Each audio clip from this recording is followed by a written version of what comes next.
we're here with another episode of Conversations and Connections. We're the official podcast of the Family Crisis Center of East Texas. I'm Stuart Burson, the prevention coordinator for the agency. Glad you could join us today. Thanks for downloading. Today, Matt Craven. He is probably one of the newest members of our team here at the Family Crisis Center. He's one of our crisis counselors. Matt, thank you. Oh, my pleasure. I didn't know if you'd be ready or not to talk on the podcast. How long have you been here now? Started on May 3rd was the first day. So Okay. a little over 4 months. Okay.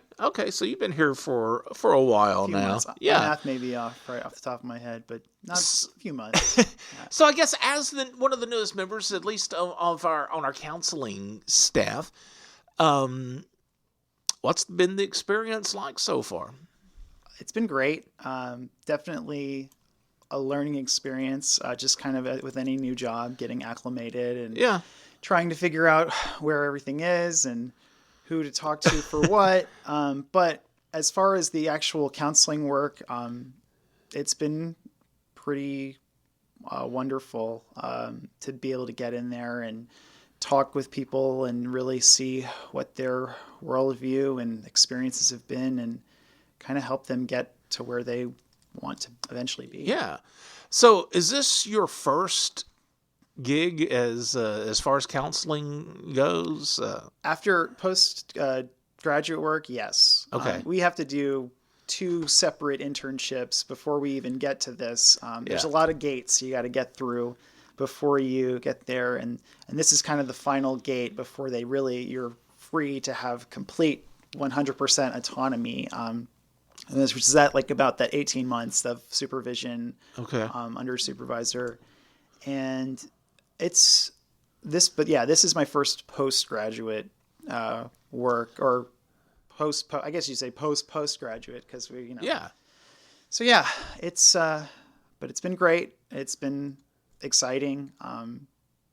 Some of the first clients I had were some of the most, when I was the moments you were least expecting it. And I was just surprised at, because it had been a moment since I had seen anyone. So between internship and things, I took a little bit of time off to, take certifications and stuff. And it just all came back like muscle memory. And I don't know how, but I just, because I'm not usually like this outside of the counseling, but I had just like this, the first client I had, I just had this Zen-like calm come over me, and it just kind of all came back like muscle memory. Yeah. Because the moment you freak out, they're well, I was going to say that's probably very beneficial for the client, because, God only knows what they've been going through and what they're kind of carrying with them. Yes. And I'm sure it's very beneficial to have the person on the other side of the desk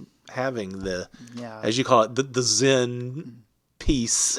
And you have to really clean the slate, because you really do need to be there to attend to them. And that was the moment. I think that was something I really experienced when I had the first person in there. And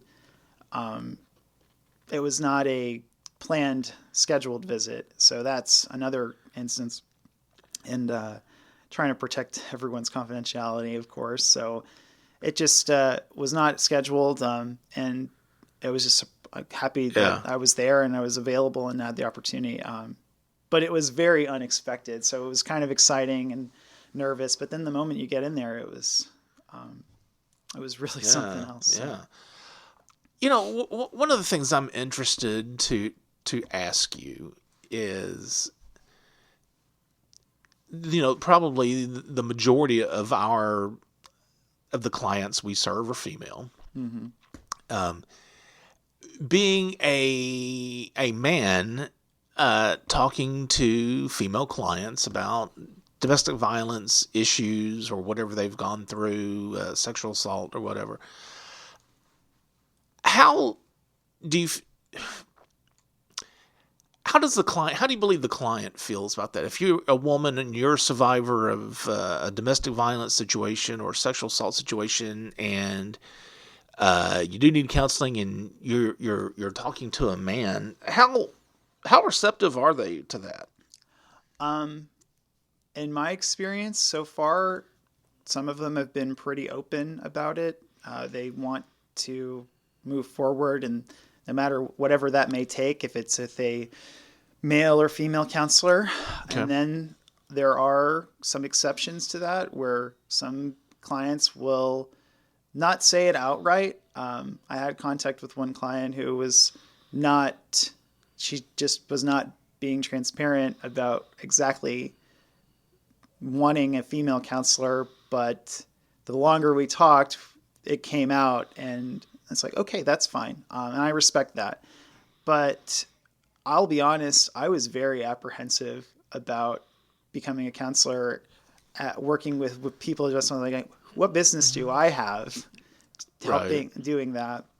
But, the more I thought about it, and I had some similar experiences like this in my last internship, I said, why not me? Maybe this could be a really big therapeutic moment to have a positive male role model Exactly. with the clients, and have that be a turning point to show them that not all men are evil or want to harm you.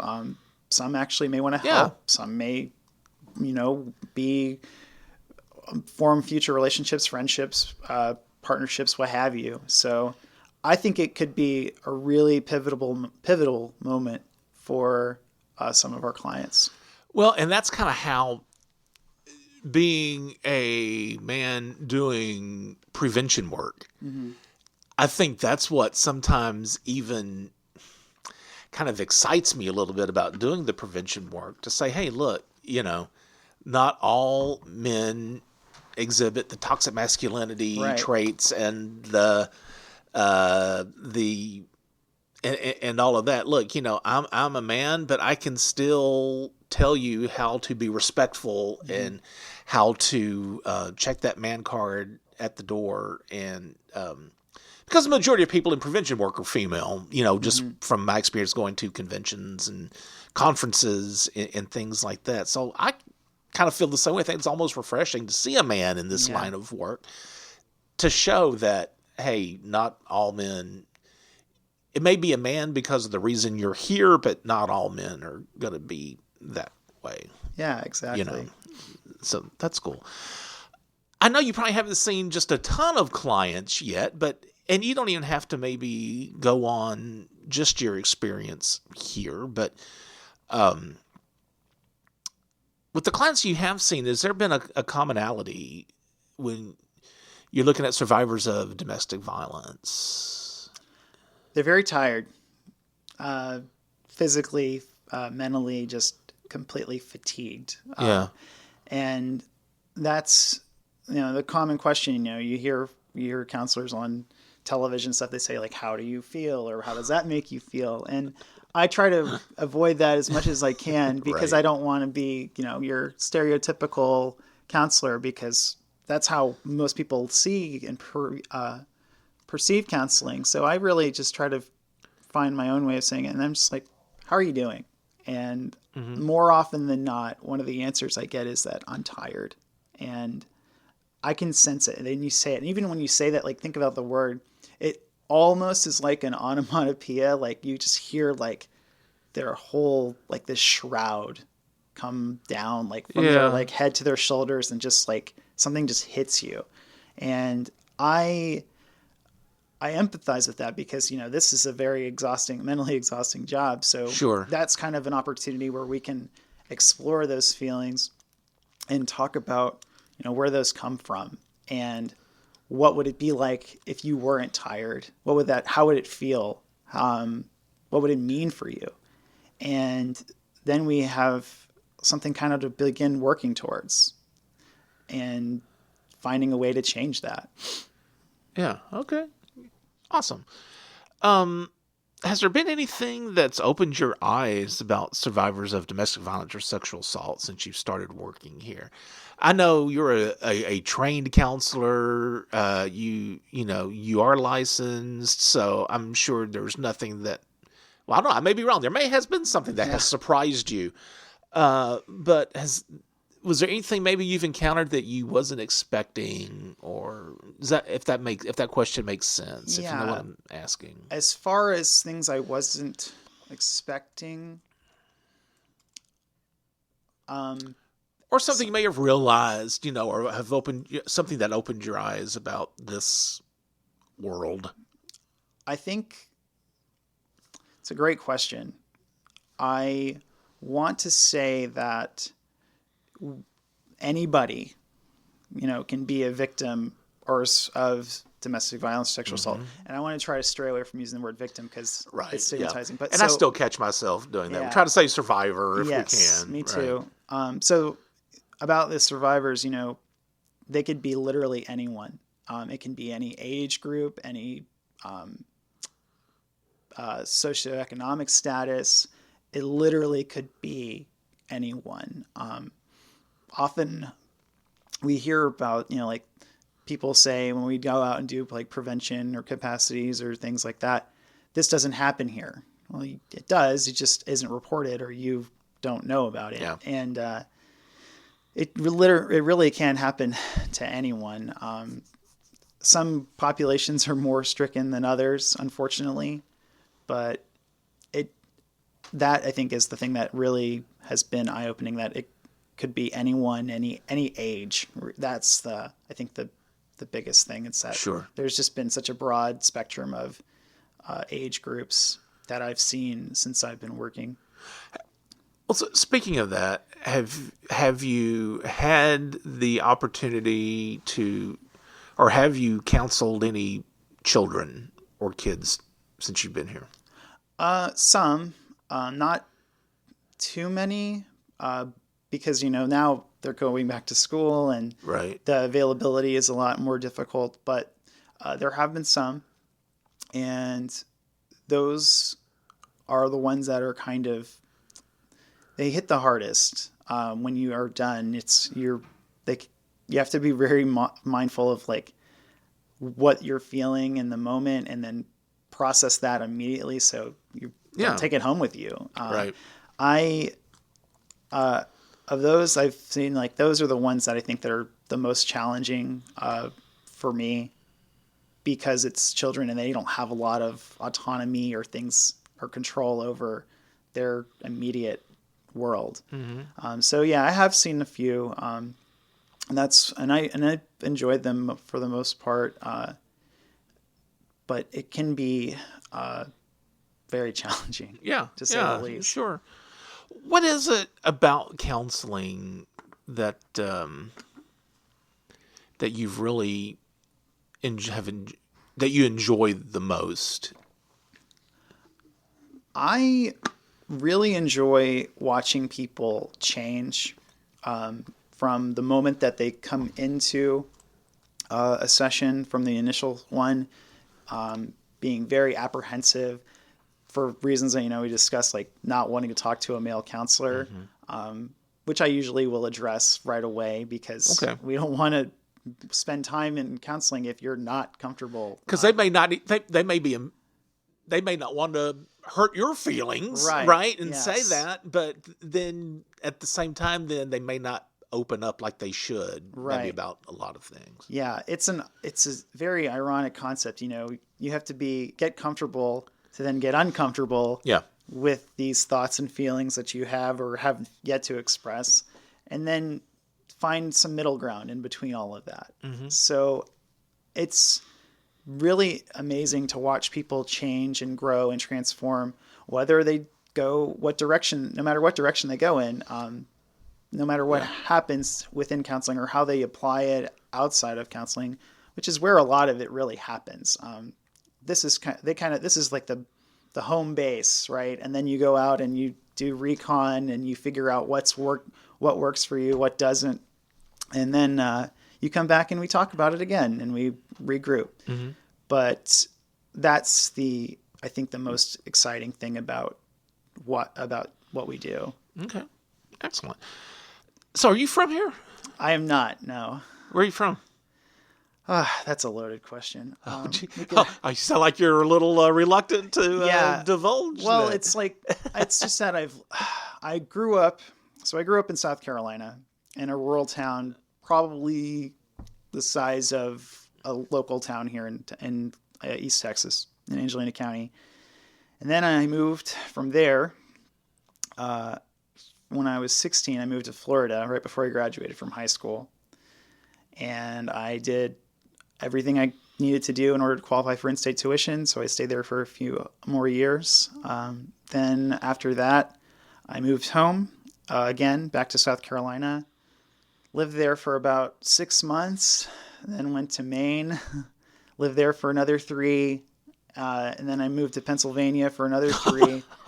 Wow, okay. Then hold on, and then my sister got married, and that brought us back to Florida, and then I came to Texas for a few months, and at that point, like a lot of our clients, I was tired, and I just decided I needed some roots. You needed, yeah. And then kind of everything came together for me with finding a job, meeting my now wife. I didn't know at the time, and just living in Houston, and then eventually going back to school for my master's. Where'd you go to school? Where'd you get your degree? So my undergrad was from South Florida. Okay. It was in education, and I taught for a decent amount of time. I enjoyed it some. I don't know if I know. I don't know if you've ever told me that. Okay. Oh yeah, I used to be a school teacher. I did. It was it was a very broad or crooked path to through education. First, I started teaching outdoor education, which was in the environment in the woods, and teaching kids all about science through nature. And then we also did fun stuff, like we took kids on the zip line and the rock wall, which was something I really enjoyed. So did you teach high school, middle school? So that was like all ages. I've taught literally, I've worked with all ages of children from elementary all the way up to high school. What did you teach? What subject? I taught most recently I taught middle school math, 7th grade math. Okay. And then I also did a long-term substitute job, kind of in between teaching jobs, as a science and American history, 2 separate assignments. And then I also did 6th grade social studies, 6th grade ELA, just kind of all over. Yeah, more power to you, the middle schools. Yeah, that's a challenging age group. Well, what made you decide to pursue counseling? I'd always thought about becoming a counselor. After I graduated from from undergrad, I was very interested in the idea, but I just didn't have the financial means to do that. I was always told I was a good listener, but I didn't really know what to say beyond that. So that was something that I, being the youngest of 4 siblings, and having 3 older sisters, there was a lot to listen to. And I kind of on the other side scale, I learned empathy, got really in tune with people's feelings, I guess, through that whole experience growing up with that amount of sisters. And I just always thought about counseling, but I didn't have the means right away outside of college, out of college. So I taught for a long time. And I just kind of put it away. I just thought about it. It was just like kind of a afterthought. Yeah. And then the more I got invested in teaching, and when I started becoming a full-time teacher, from that transition from the outdoor education stuff into a classroom, I just saw so many needs from for these children that were not being met. And I was just thinking, going home every day saying, there's no way we can help these kids learn because they have so much going on within the home that is just impossible, makes it impossible for them to focus. And that's really what made me entertain more than just meeting those external needs outside of the classroom as a school counselor. And then I learned more about what school counselors do and some of the challenges they face. And I realized they're going to end up in a place some of these nonprofits, like our local mental health authorities, and decided maybe this is not the best path. So I decided to switch. In my middle A master's, I switched from school counseling to clinical mental health counseling, and I couldn't have been happier, because that's where you really get to do like the real work. When there are no other distractions, you're not working around other schedules, and you can just be like in the moment with those clients, whether it is kids or adults. And that's once I was working in those schools, I got burnt out. I took a sabbatical. I found other ways to work with kids. I just did some things that I enjoyed. Just had some random odd jobs. I worked for the Parks Department as a rec assistant.